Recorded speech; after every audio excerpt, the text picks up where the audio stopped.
entramos al apartado de preguntas y respuestas. Voy a empezar haciendo una pregunta de un inversor que nos ha podido conectar, que al final, donde él quería incidir un poco era que si podíais explicar por qué es necesaria una estructura intensiva de personal con el modelo de negocio de Stamp, y que si no se puede automatizar los procesos con IA para reducir la plantilla y poder seguir creciendo pues, en estos otros mercados. Quizás es verdad que para los jóvenes que somos, tenemos una estructura de 25 o 30 personas, pero en este caso está bastante justificado. O sea, hay dos factores. Uno, el coste total plantilla slash head accounts es bastante bajo, porque gran parte de la masa de trabajadores que tenemos son gente bastante joven, de inter a junior, porque tenemos un plan de carrera. Y el motivo es porque esto es precisamente una industria muy particular. Estamos creando un nuevo modelo, estamos creando un nuevo monopolio. Y de hecho, así aprovecho a contestar a alguien que ha preguntado. Esto no se ha hecho nunca antes. Y luego aclaro. Porque lo que es pagar, o sea, el descontar el IVA en el momento del pago nunca se había intentado, ni ninguna persona lo había planteado. Lo que se habían planteado son devoluciones posteriores o ser más eficiente en la devolución a través de aplicaciones. Pero dicho esto, nosotros estamos además no solo generando un nuevo modelo, sino que además estamos trabajando multimercado y multiproducto, ¿no?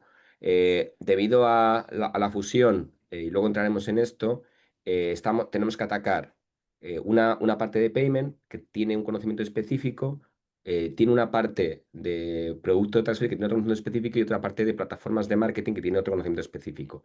Y aparte estamos multimercado. Ahora mismo cubrimos desde el punto de vista de Merchant Success, o sea, o de servicio a los clientes, Italia, España. Dentro de poco empezamos en Portugal y del lado de Traveler también estamos cubriendo más de 10 lenguas.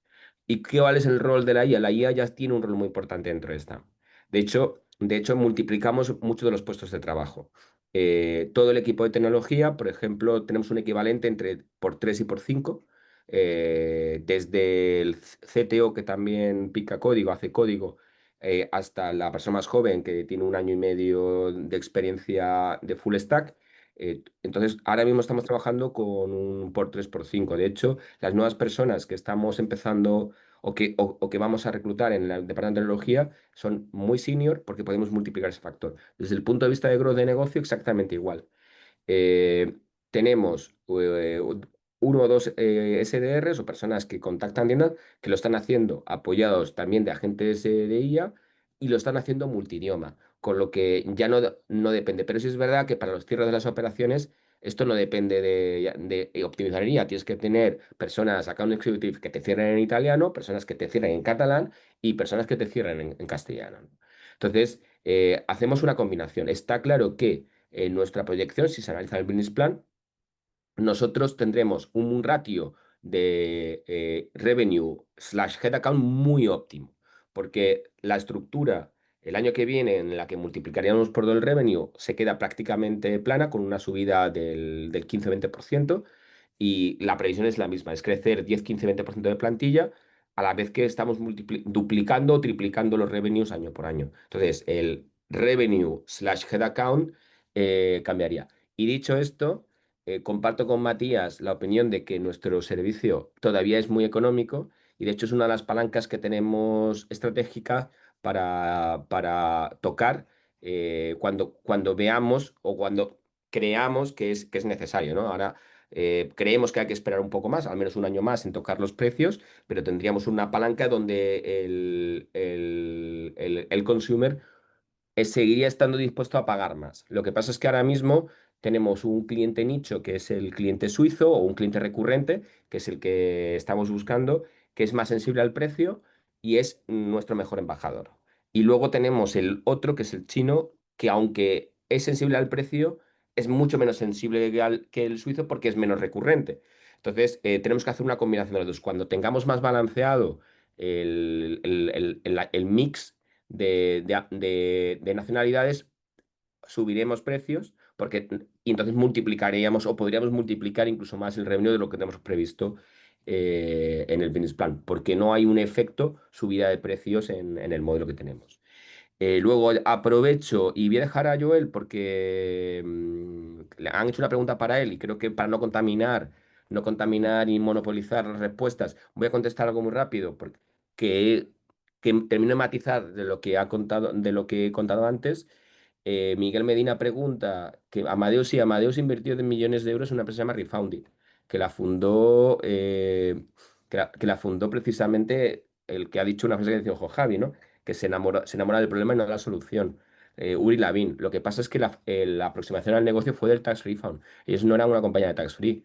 Ellos lo que hacían era crear una aplicación que permitiese a un end customer poder solicitar la devolución directamente contra la agencia tributaria o los sistemas y se opusieron completamente todos los sistemas gubernamentales. De hecho, solo pudieron abrir el modelo un poco en Bélgica y no pudieron hacer en el otro lado. Nosotros, la gran diferencia es que, y aquí está la clave, Refund sí era intermediario.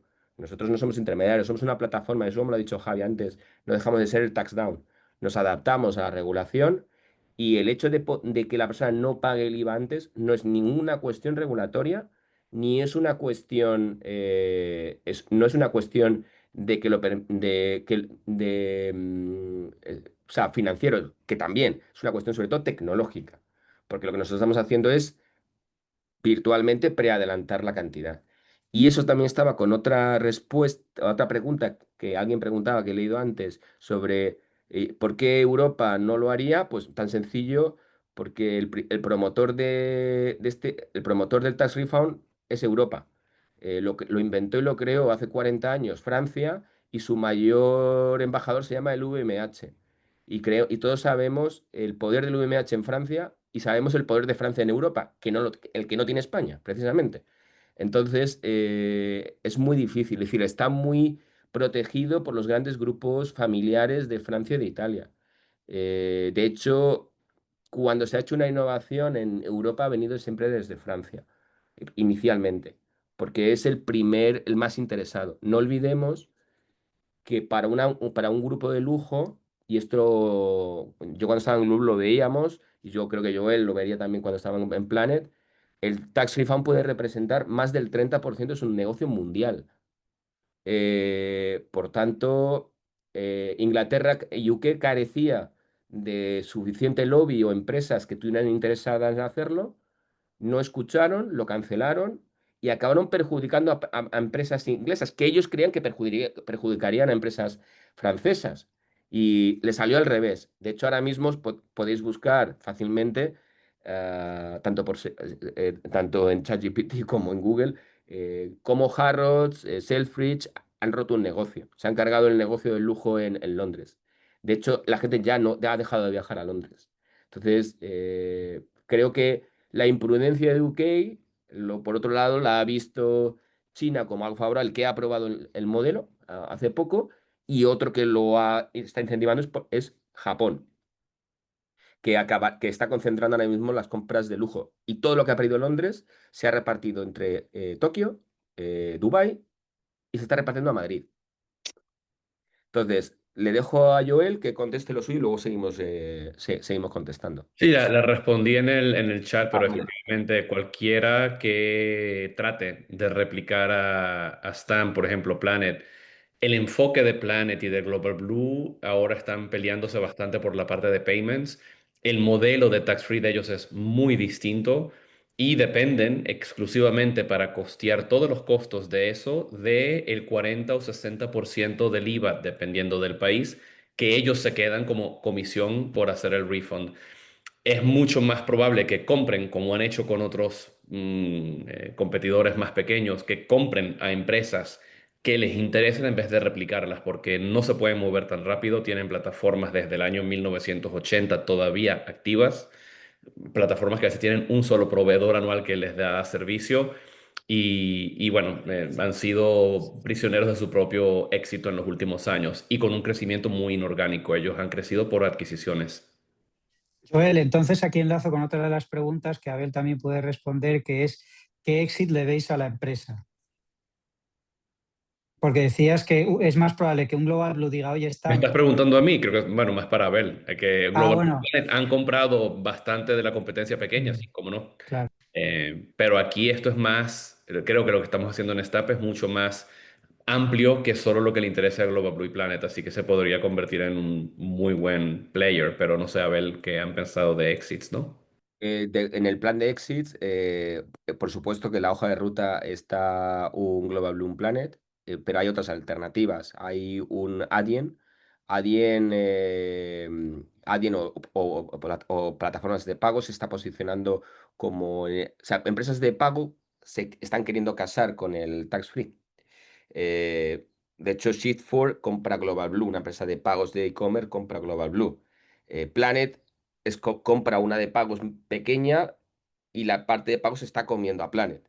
Entonces, por el modelo del tax refund, nosotros tenemos a los incumbents, que son posibles compradores, una multitud de empresas de pagos centradas en internacional, desde Stripe, Adyen y otras y luego, o Criteria en España, por poner algún ejemplo español, pero también tenemos otras opciones de posibles exit, que es asociados a plataformas, a plataformas de retail, de POS, y toda la parte de Data Analytics y CRM en POS. Es decir, hay como tres vías, propia industria o industria paralela, eh, la parte de finanzas internacionales o globales, la parte de plataformas de plataformas de marketing o POS, y diría que habría una cuarta que hizo un intento que se llama Amadeus, que lo que le interesa es el data de todo lo que se mueva. Entonces Amadeus es como una cosa aislada, pero es verdad que hizo como aquí alguien, como creo que fue Miguel, dijo, efectivamente, hizo una apuesta fuerte por una empresa llamada Refounded, que no le salió bien, pero algo han aprendido, es que entraron en una empresa que no facturaba y está, sí, factura. Entonces, puede ser que su perspectiva cambie en un futuro. Y que digo, dice Amadeus, pues los equivalentes que haya, por ejemplo, un Ctrip, o sea, un trip.com, que es el chino, o cualquier otra opción que pueda, un booking.com también podría, si se ha interesado en datos, ¿no? Son posibles salidas más allá del posible IPO, que no lo descartamos nunca. Vale, y Luis nos pregunta, ¿por qué ahora y no antes? ¿Qué ha cambiado y que también qué barreras de entrada tiene el negocio? No ha cambiado nada de regulatorio. Lo que ha cambiado es que ha habido un equipo que estaba dispuesto a hacer este proyecto y que había que esperar a que se pasase el COVID. Es decir, el COVID frenó todas las proyecciones, también frenó a Refounded, ¿eh? O sea, quiero decir, tuvo un problema regulatorio, pero también tuvo un problema de momentum. Y el momentum de compras globales no es no solo negativo, no negativo, es muy positivo para Europa. Es muy positivo porque, como bien decía Matías, Europa es mucho más barata que China, pero es que con la nueva guerra de aranceles que Estados Unidos está planteando, Europa va a ser mucho más barata que Estados Unidos. Entonces, de esta manera, será un punto estratégico para venir de compras. De hecho, lo que estamos viendo es que los estadounidenses aumentan su ticket medio, aumentan más sus ventas y que el favorecido de este juego es Europa en el mercado interior. Sobre todo porque antes querías comprar un producto europeo, que lo europeo siempre ha sido destacado desde Estados Unidos, lo comprabas y como había minimis, no había minimis, hasta 900 euros, 1000 euros pasaba por aduanas de Estados Unidos, lo comprabas y te llegaba el producto. Ahora mismo el e-commerce sabemos que está muy dolido porque ha roto la parte de Europa hacia Estados Unidos, más ya ni te cuento lo que va a cambiar el usar ChatGPT u otros sistemas de geo para comprar, ¿no? Y esto lo conecto con otra pregunta que había, que es, ¿solo se puede en Europa? No. Europa es el lugar, las dos zonas donde hay 65 países con regulaciones aprobadas para tax refund, pero están concentradas en Middle East, Europa y Asia. Eh, ahora es Europa porque se concentran varios factores: productos, marcas, destino de compras y inbound turismo inbound. Middle East es algo ajeno, que de hecho Joel fue el que llevó el proyecto con Planet para el tax refund de Middle East. que si quieres completar algo lo completas. Es el mayor negocio del Planet que tiene en el mundo. Eh, y ir una propuesta a Middle East es otra de nuestras vías que tenemos en nuestro roadmap. Y nuestro siguiente punto de nuestro roadmap es Asia, porque realmente donde más se mueve son los movimientos entre China, Corea del Sur, Japón y Singapur, que se me había olvidado. Ah, bueno, y Tailandia, Bangkok, no nos olvidemos. Los movimientos en un modelo como el nuestro, donde existe la posibilidad de hacer el no pago del IVA de manera instantánea, que hace que se desligue este proceso del lujo y se concentre en gama media y gama alta, amplía la tarta y posiciona a Tailandia como un lugar, un destino de compras que hoy no lo es, posiciona a toda la cantidad de retail que existe en Japón, que es enorme, porque Osaka y Tokio son destinos de compras en Asia, y por supuesto también Seúl o Corea del Sur. ¿Quién más le perjudica? Singapur. Que Singapur tiene ese posicionamiento que tenía Londres de destino de lujos asiático, y tendrá que competir ya está compitiendo con ese Japón, ¿no? Es decir, que esto no solo es europeo. Esto es de la mitad del mundo que va desde aquí a Oriente. ¿Y puede ser que América venga? Puede ser que venga, según cómo. Pero nosotros tenemos claro dónde está nuestra ruta, de aquí a Oriente. Perfecto. Nos preguntan, el periodo máximo para reclamar el IVA es de 3 meses. Entiendo que esos 3 meses están bloqueado el importe en la tarjeta durante ese tiempo. ¿Qué pasaría si el volumen del IVA que está a validar es importante? ¿Tenéis en cuenta el coste financiero de haber dado un dinero que os generará costes financieros durante esos 3 meses? Vale, 3 meses más 3 meses naturales más, o sea, 3 meses más los días naturales del mes de la compra es la parte legal, porque se entiende que la persona está de turismo 90 días. Respondo a otra pregunta. ¿Quién de nosotros se va de vacaciones 90 días? Creo que más del 90% de nuestras operaciones se validan en menos de 15 días. Entonces, la teoría de la ley está muy bien, pero la realidad es que los que lo pagan no tienen 3 meses de vacaciones.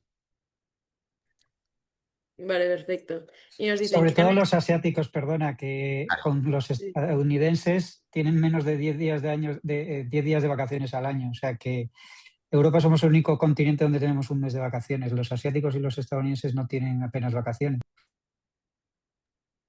No. De hecho, no hemos observado ningún riesgo. De hecho, tenemos, según nacionalidades, según tal, tenemos diferentes modelos de riesgo y diferentes modelos de operativa, que es nuestra magia. Por Pero cierto, Abel, una pregunta, no sé si tenéis validado qué parte de los compradores son business travelers o cuáles son los leisure travelers. Porque el business traveler todavía más razón para ser más corto el ciclo. totalmente. A ver, es difícil de medir, pero lo podemos medir por nacionalidades, consumo de compra total y ciclo de compra. Como tú bien dices, los ciclos cortos de compra para nosotros tienen dos tipologías. Lo llamamos cross-border, el que cruza la frontera y va de compra, suizo, que va a hacer la compra y se vuelve. Y luego tendríamos como tú bien dices, el que vive en Londres, acaba de comprar en Madrid o acaba de comprar en Milán y aparece la validación en 24 horas. Es decir, al final por ciclos hacemos la segmentación. O sea, somos muy data driven. De hecho, tenemos un sistema, porque me meto en faena, tenemos un sistema dashboard y data análisis propio, interno, que lo hemos montado nosotros. Todo el mundo en la empresa tiene acceso, y todas las decisiones que se toman, hasta del post de LinkedIn que vamos a sacar, la tomamos en función de los datos que alimenta la base de datos. Nuestros clientes tienen acceso a su propia información, pero realmente lo que estamos creando, y lo he dicho antes, que es una de las posibles salidas, estamos creando una plataforma de datos. Salidas, hablo de éxito. Perfecto. Y de las últimas preguntas preguntan que qué canales de adquisición de nuevos usuarios os están funcionando. Somos muy pragmáticos y cost saving en esto. Hacemos una estrategia totalmente B2B2C. El más interesado en ofrecer esto es la tienda, porque la tienda vende más. Entonces, ayudamos a la tienda a hacerle una venta consultiva y estratégica y cómo lo tiene que promocionar y vender. Para nosotros es más importante que el producto se pueda vender por sí solo. De hecho, en todos los proyectos que hacemos de SaaS o de integración, o hacemos integraciones con POS o con terminales, lo que más cuidamos es que sea lo más autoexplicativo, no me sale la palabra, necesario, de tal manera que un comercio lo pueda explicar de manera fácil.